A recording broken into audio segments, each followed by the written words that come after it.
الحمد لله نحمده ونستعينه ونستغفره ونؤمن به ونتوكل عليه ونعوذ بالله من شرور أنفسنا ومن سيئات أعمالنا من يهده الله فلا مضل له ومن يضلل فلا هادي له أشهد أن لا إله إلا الله وحده لا شريك له وأشهد أن سيدنا مولانا محمدا عبده ورسوله أما بعد فأعوذ بالله من الشيطان الرجيم بسم الله الرحمن الرحيم يا أيها الناس كلوا مما في الأرض حلالا طيبا ولا تتبعوا خطوات الشيطان إنه لكم عدو مبين إن الله وملائكته يصلون على النبي يا أيها الذين آمنوا صلوا عليه وسلموا تسليما.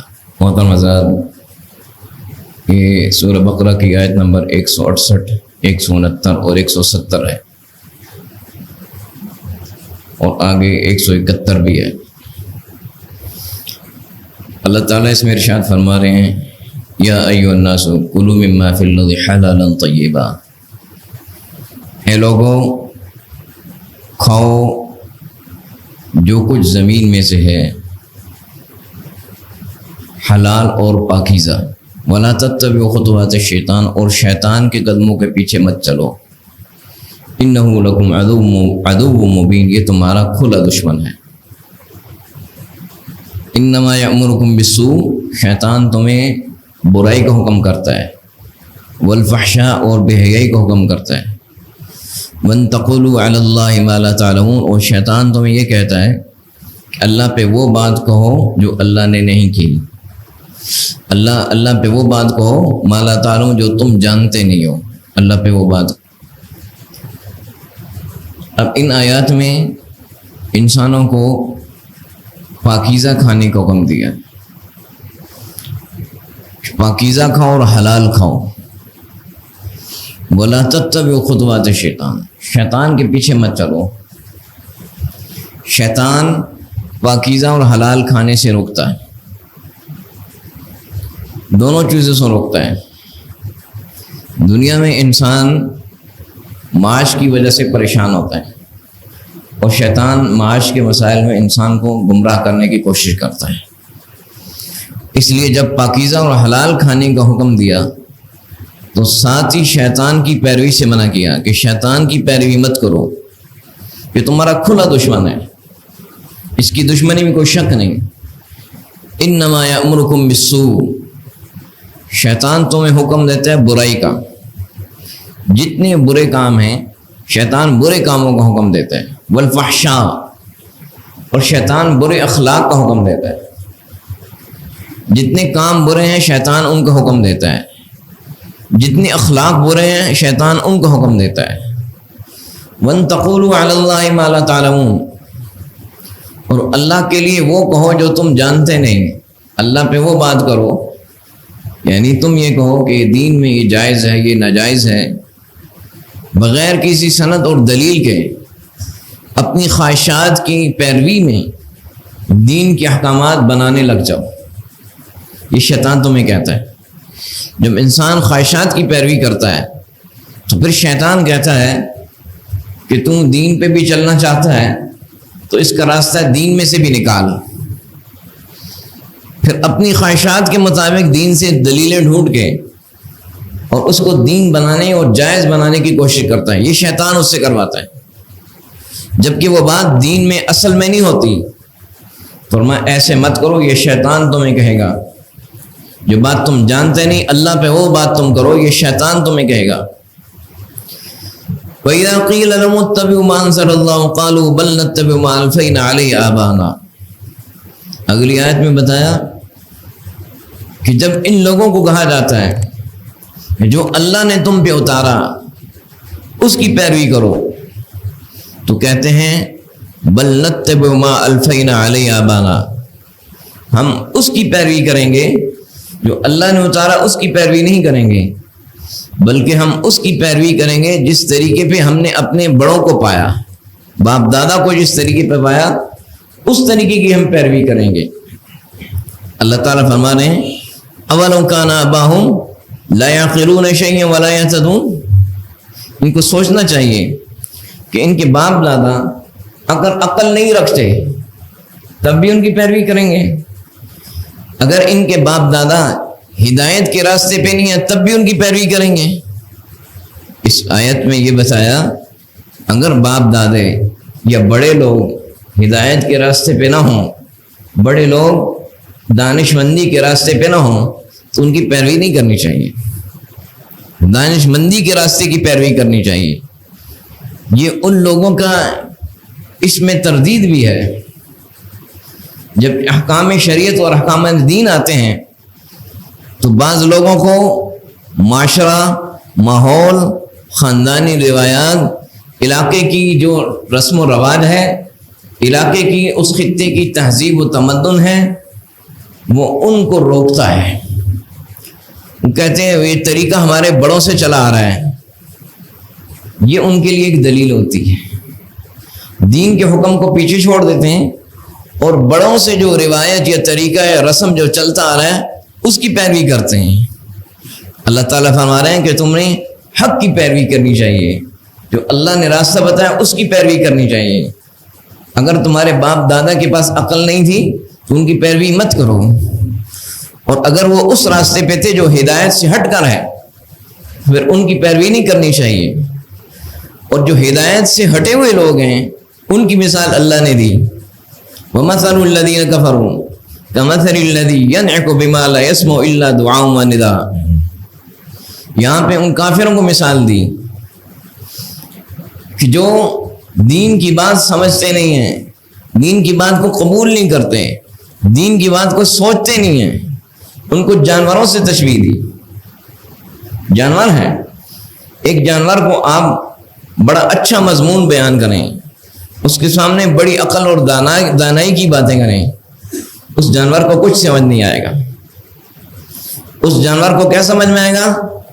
چیخیں گے، پکاریں گے، چلائیں گے، اس کو کچھ بات سمجھ میں آئے گی۔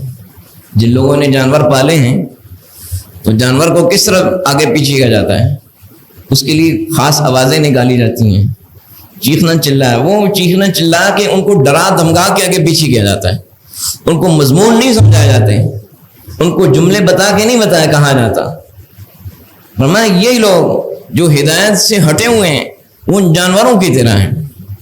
جانور کو مضمون نہیں سمجھ میں آتا، اس کو اللہ دعا و ندا، پکارنا اور چلانا سمجھ میں آتا ہے۔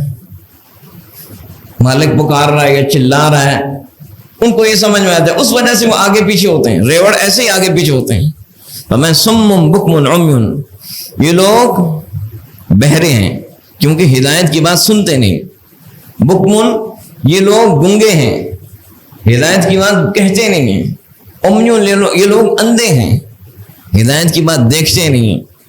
فَهُمْ لَا يَعْقِلُونَ، یہ لوگ عقل سے خالی ہیں۔ اس کا مطلب ہے عقل کا تعلق ہدایت سے۔ اگر آدمی ہدایت کے راستے پہ نہیں تو عقل والا نہیں ہے، وہ نادان آدمی۔ تو عقل والا اس کو کہا جائے گا جو ہدایت، کیونکہ کائنات کا خالق اور مالک اللہ ہے۔ اس نے جو طریقہ بتایا ہے اس طریقوں کو سمجھ کے عمل کرنے والا یہ بندہ عقل مند ہے۔ وہ اس کے خلاف سوچنے والا، اس سے ہٹ کے سوچنے والا، یہ عقل والا نہیں ہے، یہ بھٹک رہا ہے آدمی۔ تو عقل بھی تب انسان میں آتی ہے جب ہدایت کی روشنی اپنی عقل پہ ڈالتا ہے، پھر روشنی اس کی عقل میں آتی ہے، پھر عقل کام کرتی ہے، ورنہ عقل بے عقلی کی کام کرتی ہے، وہ تباہی و بربادی کے کام کرتی ہے۔ لوگ جب ہدایت پہ نہیں ہوتے اپنی عقل سے اپنی بربادی کرتے ہیں، اپنی عقل سے دوسروں کی بربادی کرتے ہیں، اپنی عقل سے دنیا کی بربادی کرتے ہیں۔ اس لیے عقل کے اوپر جب ہدایت کی روشنی پڑتی ہے تو عقل صحیح کام کرتی ہے۔ اس لیے فرمایا کہ تم نے ہدایت کے راستے کو اپنانا ہے، اور ہدایت کا راستہ کیا ہے وہ اس آیت میں بتایا، وہ ہدایت کا راستہ بتایا، یا ایھا الناس کلوا مما فی الارض حلالا طیبا، کھاؤ حلال اور طیب، یہ عقل کا راستہ ہے۔ حلال اور طیب دو چیزیں بیان کی ہیں، حلال کیا ہے اور طیب کیا ہے۔ حلال وہ ہے جو چیزیں شریعت میں حرام نہیں ہیں وہ حلال ہیں، جن کو شریعت میں حرام نہیں کہا گیا وہ حلال ہیں۔ اور طیب کیا ہے؟ طیب وہ ہے جو ناجائز آمدن نہ ہو، ناجائز طریقے سے نہ حاصل ہو، وہ طیب ہے۔ ناجائز طریقے سے حاصل ہو وہ طیب نہیں ہے، وہ خبیث ہے۔ جیسے مثال دیتا ہوں، چاول ہے، چاول ہے، دال ہے، گندم ہے، جو ہے، یہ چیزیں حلال ہیں حرام ہیں؟ حلال ہیں، یہ چیزیں حلال ہیں۔ لیکن اگر یہ چیزیں ناجائز آمدن سے آئی ہوں تو پھر یہ چیزیں کیا ہیں؟ چاول تو حلال ہے لیکن آمدن نہ حرام کی ہے جس سے آیا ہے۔ یہ گندم حلال ہے لیکن اس آمدن سے ہے یہ حرام ہے۔ یہ کیلا سے بھنڈی یہ حلال ہے لیکن جس آمدن سے ہے وہ حرام ہے۔ یہ طیب نہیں ہے، یہ خبیث ہے۔ یہ کیا ہے؟ خبیث ہے۔ طیب وہ ہے کہ جس میں ذریعہ آمدن، ذریعہ حصول حلال ہو، ذریعہ حصول حلال ہو، اس کے حاصل ہونے کا ذریعہ حلال ہو۔ حرام ذریعے سے آیا ہے، وہ خواہ وہ حلال چیز ہے لیکن وہ خبیث ہے، وہ طیب نہیں ہے۔ اس لیے فرمایا حلال بھی ہونا چاہیے اور طیب بھی ہونا چاہیے، دونوں چیزیں ہوں، حرام نہ ہو اور خبیث بھی نہ ہو۔ شیطان کی پیروی نہ کرو، شیطان تمہارا بڑا دشمن ہے۔ یہاں شیطان کی بات یہ بتائی اس لیے کہ انسان شیطان کی پیروی کرتا ہے اور شیطان اس کو راستے بتاتا ہے۔ میں حلال اور حرام یہ میرا طریقہ اور میرا حکم ہے، اس میں میرا حکم چلے گا، کسی کا حکم نہیں چلے گا۔ دوسری بات، طیب چیز ہو، خبیث نہ ہو، ستھری چیز ہو، ناپاک چیز نہ ہو، اس کا خیال ہونا چاہیے۔ اگر طیب نہیں ہوگی تو تمہارے عمل بیکار ہیں، تمہارے عمل بیکار ہیں، تمہارے عملوں کا فائدہ کوئی نہیں ہوگا۔ رسول کریم صلی اللہ علیہ وسلم نے ارشاد فرمایا، امام مسلم نے روایت کیا، یا ایھا الناس ان اللہ طیب لا يقبل الا طیبا، اے لوگو اللہ تعالیٰ طیب ہے اور طیب قبول کرتا ہے۔ اللہ پاک ہے اور پاک قبول کرتا ہے۔ ان اللہ امر المؤمنین بما امر بالمرسلین، اللہ تعالیٰ نے ایمان والوں کو وہ حکم دیا جو رسولوں کو حکم دیا۔ جو حکم رسولوں کو ہے وہ حکم ایمان والوں کو ہے۔ رسولوں کو کیا حکم ہے وہ جانیں گے تو پتہ چل جائے گا ایمان والوں کو بھی یہی حکم ہے۔ رسولوں کو کیا حکم ہے؟ سورہ المؤمنون آیت نمبر 51، یا ایھا الرسل کلوا من الطیبات واعملوا صالحا انی بما تعملون علیم، اے رسولوں پاکیزہ کھاؤ۔ اب یہ حکم رسولوں کا ہے، آپ نے فرمایا یہی حکم ایمان والوں کا ہے، پاکیزہ کھاؤ۔ اگلا حکم واعملوا صالحا، نیک عمل کرو۔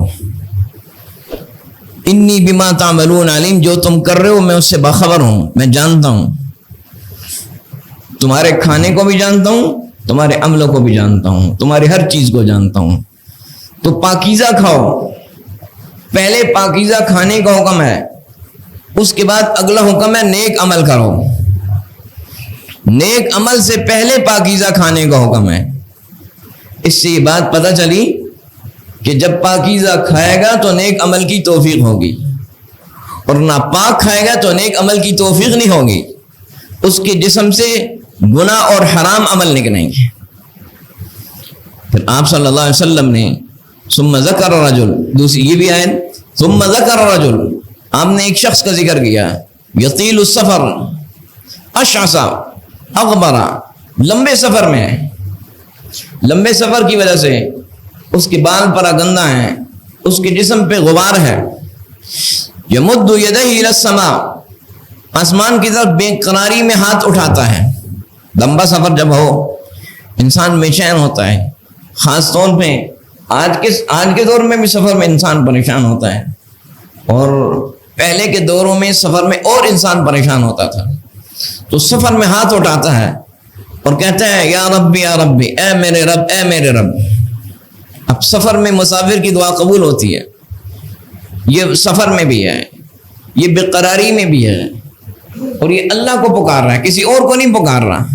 ساری چیزیں ایسی ہیں جس سے دعا قبول ہوتی ہے، بے قراری میں بھی دعا قبول ہو رہی ہے، سفر میں بھی قبول ہوتی ہے۔ رب کو اس کے نام سے پکارتا ہے اور التجا کر رہا ہے یا ربی بار بار، یہ بے قراری میں التجا ہے، یہ بھی قبول ہوتی ہے۔ لیکن آپ نے فرمایا یہ ساری باتیں قبولیت کس میں موجود ہیں؟ لیکن اس کے باوجود فرمایا مطعمہ حرام، اس شخص کا کھانا حرام ہے، ومشربہ حرام، اس کا پینا حرام ہے، وملبسہ حرام، اس کا لباس حرام ہے، وغذی بالحرام، حرام سے اس نے فائدہ اٹھایا ہے، اس کے جسم کی پرورش حرام سے ہوئی ہے۔ حرام کھانا بھی ناجائز، حرام پینا بھی ناجائز، حرام کا لباس پہننا بھی ناجائز، غذی بالحرام، حرام سے فائدہ اٹھانا بھی ناجائز۔ جب انسان فائدہ اٹھاتا ہے تو اس کا جسم اس سے توانا ہوتا ہے فائدہ اٹھانے سے۔ فرمایا یہ ساری چیز اس کی حرام ہیں۔ اب یہ دعا بھی کر رہا ہے، سفر میں بھی ہے، بال بھی پرا گندہ ہیں، اور جسم پہ بھی کپڑوں پہ بھی میل ہے، غبار ہے، اور بے قراری میں، اضطراب میں یا رب بھی کہہ رہا ہے، لیکن اس کا لباس حرام، اس کا کھانا حرام، اس کا پینا حرام، اس کی غذا اور اس کی آسائشیں حرام کی ہیں ساری۔ فَأَنَّى يُسْتَجَابُ لِذَلِكَ، اس کی دعا کہاں قبول ہوگی؟ اس کی دعا نہیں قبول ہوگی۔ اس لیے اگر دعا کی قبولیت چاہیے اور عمل کی قبولیت چاہیے تو طیب آنا چاہیے، آمدن حلال ہو، رشوت نہ ہو، جھوٹ سے، اور تجارت کا بھی وہ طریقہ ہو جو جائز ہو۔ ناجائز طریقہ ہوگا تو صرف تجارت کہنے سے تجارت نہیں بنتی۔ تجارت کے بھی اللہ تعالیٰ نے اور شریعت میں اصول بتائے ہیں، وہ اصولوں کے مطابق ہو۔ خواہ ملازمت ہے اس کے بھی طریقے ہیں، کرایہ داری ہے اس کے بھی طریقے ہیں، مال کمانے کے طریقے، اس میں زندگی کا ہر طریقہ موجود ہے۔ رشوت ہے، سود ہے، ناجائز کوئی بھی طریقہ ہے، اس سے کما رہا ہے، وہ خواہ وہ چاول کھاتا ہے، خواہ وہ گندم کھاتا ہے، خواہ جو کھاتا ہے، وہ مال وہ خبیث ہے، اس کی دعا قبول نہیں ہے، اس کا عمل قبول نہیں ہے۔ اس لیے اس کا خیال کرنا بہت ضرور ہے۔ رسول کریم صلی اللہ علیہ وسلم نے اس بات کا اہتمام کرنے کی تعلیم دی۔ اہتمام، اس کا اہتمام ہونا چاہیے، اہتمام ہونا چاہیے۔ آپ نے فرمایا لَيَأْتِيَنَّ عَلَى النَّاسِ زَمَانٌ لَا يُبَالِ الْمَرْءُ بِمَا أَخَذَ الْمَالَ أَمِنَ الْحَلَالِ أَم مِنَ الْحَرَامِ۔ لوگوں پہ ایک زمانہ آئے گا انسان کو اس کی پرواہ نہیں ہوگی کہ مال کہاں سے کما رہا ہے، حلال سے کما رہا ہے یا حرام سے کما رہا ہے۔ مال کی ہرس، مال کی دوڑ، مال کی لالچ لوگوں میں بڑھ جائے گی، مال کی ریس بڑھ جائے گی، حلال و حرام کی تمیز نہیں ہوگی۔ لوگ نیکی کے اور کام تو کرتے رہیں گے، کوئی نماز پڑھے گا، کوئی تسبیح کرے گا، کوئی حج عمرہ کرے گا، کوئی خیرات کرے گا، لیکن آمدن میں نہیں سوچے گا کہ حلال ہے یا حرام ہے۔ آمدن بڑھانے کی لالچ ہوگی۔ میں لوگوں پہ زمانہ آئے گا، اس لیے حلال کا خیال کرنا زیادہ ضروری ہے۔ سہل بن عبداللہ فرماتے ہیں النجات فی ثلاثہ، تین چیزوں میں نجات ہے، تین کاموں میں نجات ہے۔ ایک کام اکل الحلال، حلال کھانا، دوسرا ادا الفرائض، جو فرائض ہیں ان کی ادائیگی کرنا، تیسرا والاقتداء بالنبی صلی اللہ علیہ وسلم، رسول کریم صلی اللہ علیہ وسلم کی پیروی کرنا۔ ان تین چیزوں کو جو اپنائے گا وہ آدمی نجات پائے گا۔ حضرت وہیب فرماتے ہیں اگر اس ستون کی طرح میں ساری رات کھڑا ہو کے عبادت کرتا ہوں، ما نفعک حتی تنظر ما يدخل بطنک حلال و حرام، ستون کی طرح میں پوری رات کھڑا ہو کے عبادت کروں، مجھے کوئی فائدہ نہیں ہوگا جب تک مجھے یہ پتہ نہ ہو کہ میرے پیٹ میں حلال ہے یا حرام ہے۔ اس لیے اس کا اہتمام اور اس کی فکر بہت زیادہ ضروری ہے۔ اور جب لوگ حرام کھاتے ہیں تو پھر ان سے حرام عمل صادر ہوتے ہیں، نیکی کی توفیق نہیں ہوتی، پھر برے نتائج آتے ہیں۔ برے نتائج ان میں بھی آتے ہیں، اور جو اولاد حرام سے پرورش پاتی ہیں وہ اولاد کبھی نیک نہیں ہوتی، اور ماں باپ کو اولاد راحت نہیں دیتی۔ حلال سے پرورش کریں اولاد کی، اس کا اہتمام کریں، پھر آپ کو اپنی اولاد زندگی میں نظر آئے گی کہ آنکھوں کی ٹھنڈک ہے، اور زندگی کے بعد بھی آپ کی نسلیں ایسی ہوں گی جو قبر آپ کی روشن کریں گی، جس سے آپ کی آخرت بنے گی، آپ کے لیے ایسے خیر کے عمل کریں گے۔ اس لیے اس کا اہتمام ضروری ہے۔ بہت بڑے امام ہیں، محدث ہیں، زاہد اور عابد ہیں اور مجاہد ہیں، اللہ کے نیک بندے ہیں، جن کا نام ہے عبداللہ بن مبارک. یہ امام اعظم ابو حنیفہ رحمۃ اللہ علیہ کے شاگرد ہیں اور ان کو امیر المؤمنین فی الحدیث کہا جاتا ہے. محدثین کے استاد ہیں، محدثین کے استاد ہیں. اور صرف یہ نہیں کہ بہت بڑے عالم ہیں، بہت بڑے متقی ہیں، بہت بڑے مجاہد ہیں. اس زمانے میں انہوں نے نیکی کے سارے کام کیے اور اس زمانے کے جتنے بڑے بڑے نیک لوگ تھے وہ کہتے تھے کاش ہمیں ان جیسی زندگی مل جائے یا ان کی زندگی کے کچھ حصہ مل جائے. انہوں نے نیکی کی بہت بلندی پہ پہنچی. عبداللہ بن مبارک بہت بڑے آدمی ہیں، بہت بڑا نام ہے. لیکن اس کے پیچھے بھی جائیں. عبداللہ بن مبارک کیسے آئے؟ ایسے نہیں آئے. پیچھے ان کا باپ ہے، باپ کا تقویٰ ہے، باپ کی حلال کی کوشش ہے، باپ کی حرام سے بچنے کی تگدو ہے. ان کے والد ہیں مبارک. اس کو الورع لابن ابی الدنیا اس میں موجود ہے. یہ ان کے والد مبارک ہیں. وہ ایک باغ میں کام کرتے تھے، باغ میں کام کرتے تھے. وہاں پہ باغ والے نے ایک دن ان کے پاس آیا، باغ کا جو مالک تھا اس کے ساتھ مہمان بھی تھے. یہ غلام تھے، باغ میں ملازمت کرتے تھے، باغ میں خدمت کرتے تھے، رکھوالی کرتے تھے.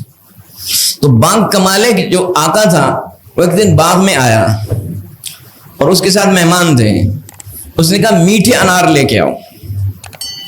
یہ انار لے گئے، جب اس کے سامنے رکھے، جب اس نے کھولے وہ انار کھٹے تھے. تو باغ کا مالک اس کو غصہ ہوا. اس نے کہا اتنے عرصے ہو گئے، کتنے سال ہو گئے اس باغ میں کام کر رہے ہو اور تمہیں ابھی تک پہچان نہیں کہ کھٹا اور میٹھا انار کون سا ہوتا ہے. تم کھٹے انار لے آئے ہو، یہ مہمان آئے میرے پاس. تو مبارک نے کیا جواب دیا؟ انہوں نے کہا کہ تم نے باغ کی رکھوالی کے لیے مجھے رکھا ہے، باغ کی رکھوالی کروں، یا انار چکھنے کے لیے نہیں رکھا. میں نے انار چکھے ہوتے تو مجھے پتہ چلتا کون سا میٹھا ہے اور کون سا کھٹا ہے. میں نے صرف رکھوالی کی ہے. اس کو شک ہوا کہ یہ بات صحیح کہتا ہے یا غلط. یہ ان کی دیانت تھی کہ مالک نے مجھے چوکیداری پہ رکھا ہے، انار چکھنے کے لیے نہیں رکھا. اس نے دوسرے جو اور لوگ خدمت گار تھے اس باغ میں ان کو بلایا، کیونکہ ساتھیوں کو پتہ ہوتا ہے. ان کا سال ہو گئے ہیں، اس نے کبھی ایک انار بھی نہیں کھایا. یہ کیا کتنا دیانتدار آدمی ہے کہ انار کی رکھوالی کے لیے رکھا، انار کھانے کے لیے ایک انار بھی نہیں کھایا. حالانکہ ایک معمولی بات سمجھی جاتی ہے، ایک انار بھی نہیں کھایا.